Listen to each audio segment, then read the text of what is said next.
មានក្មេងស្រីម្នាក់ជួបជាមួយនឹងមិត្តរួមថ្នាក់នៅតាមផ្លូវធ្វើឲ្យនាងជួបរឿងដែលនឹកស្មានមិនដល់បញ្ជាក់រឿងនេះគ្រាន់តែជារឿងនិទានទេ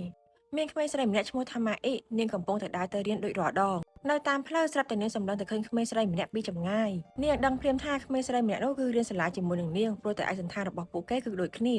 តែអ្វីដែលធ្វើឲ្យម៉ាអ៊ីចាប់អារម្មណ៍នោះគឺក្មេងស្រីម្នាក់នោះបានលោតឡើងលោតចុះមិនឈប់នៅនឹងមួយកន្លែងពេលដែលម៉ាអ៊ីដើរទៅដល់ក្រោយខ្នងក្មេងស្រីនោះក៏ឃើញថានាងកំពុងតែលោតចុះលោតឡើងនៅលើគម្របលូមួយព្រមទាំងនិយាយខ្សឹបខ្សឹបថា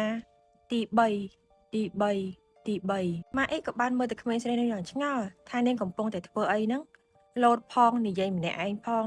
ឬក៏ក្មេងស្រីនោះមិនសូវគ្រប់ឬក៏នាងកំពុងតែលេងហ្គេមអីតែម្នាក់ឯងតែពេលដែលម៉ាអ៊ីដើរផុតក្មេងស្រីនោះនាងក៏បានងាកក្រោយមកមើលម្ដងទៀត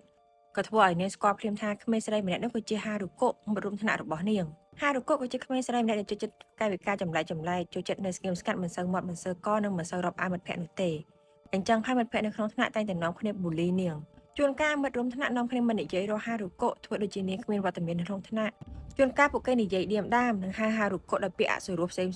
លើសពីនោះទៅទៀតអ្នកខ្លះធ្វើបាបរាងកាយរបស់ហារុកុទៀតផងទោះបីជាគ្រូប្រចាំថ្នាក់ដឹងថាហារុកុត្រូវបានមិត្តភក្តិក្នុងថ្នាក់ធ្វើបាបក៏ដោយក៏គាត់មិនយកចិត្តទុកដាក់ឬក៏មិនចូលមកហាមគាត់ដែរព្រោះគាត់គិតថាវាគ្រាន់តែជាការលេងសើចរបស់ក្មេងៗប៉ុណ្ណោះទោះម៉ាអ៊ីឃើញថាជាហារុកុនាងក៏មិនបានចូលទៅសួរនាំអីដែរព្រោះពួកគេទាំងពីរមិនបានស្និទ្ធស្នាលនឹងគ្នានោះទេព្រមទាំងចិត្តដល់ម៉ោងចូលរៀនទៀតផងនាងក៏ប្រញាប់ដើរទៅសាលាតែនៅក្នុងម៉ោងរៀនថ្ងៃនោះម៉ាអ៊ីឃើញថាតុរបស់ហារុកុទំនេរម៉ាអ៊ីបានត្រូវតែឆ្ងល់ថាហេតុអីបានហារុកុមិនមករៀនទាំងដែលព្រឹកមិញនាងបានឃើញហារុកុនៅតាមផ្លូវមកសាលាសោះម៉ោងរៀនថ្ងៃនេះក៏បានចាប់ទៅដោយមិនមានវត្តមានរបស់ហារុកុនៅតាមផ្លូវត្រឡប់ទៅផ្ទះវិញម៉ាអ៊ីក៏បានឃើញហារុកុនៅកន្លែងដដែលកន្លែងដែលនាងបានឃើញកាលពីព្រឹកមិញ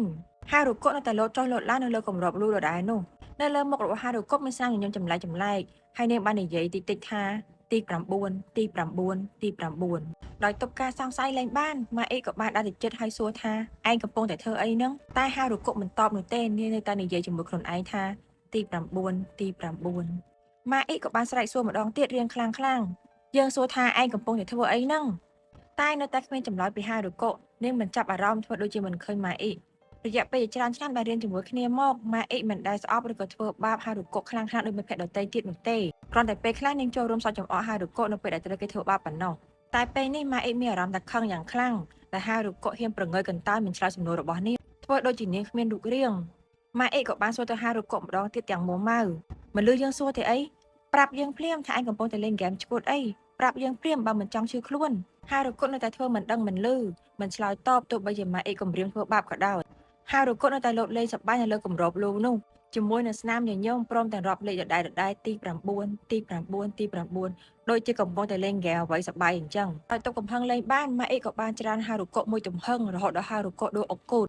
ម៉ាអ៊ីក៏បានទៅឈរលើគម្របលូនោះជំនួសវិញព្រោះចង់យកឈ្នះហារុកុព្រមទាំងនិយាយលឺថាដល់វេនយើងលេងម្ដងនិយាយចប់ម៉ាអ៊ីក៏បានធ្វើត្រាប់លោតតាមហារុកុតែខណៈពេលដែលម៉ាអ៊ីកំពុងតែលោតឡើងនោះហារុកុក៏បានឆោងដៃទៅបើកគម្របលូយ៉ាងរហ័សធ្វើឲ្យម៉ាអ៊ីធ្លាក់ចូលទៅក្នុងលូនោះភ្លាមមុននឹងនាងបានត្រៀមខ្លួនហារុកុក៏ប្រញាប់បិទគម្របលូនោះវិញយ៉ាងលឿនធ្វើដូចគ្មានរឿងអ្វីកើតឡើងព្រមជាមួយនឹងស្នាមញញឹមដែលប្រកាសលើមុខដូចជាក្មេងដែលកំពុងតែលេងហ្គេមឈ្នះហារុកុក៏បានងើបឈរនិងត្រឡប់មកលោតលើគម្របលូនោះម្ដងទៀតព្រមជាមួយនឹងពាក្យដែលនិយាយថា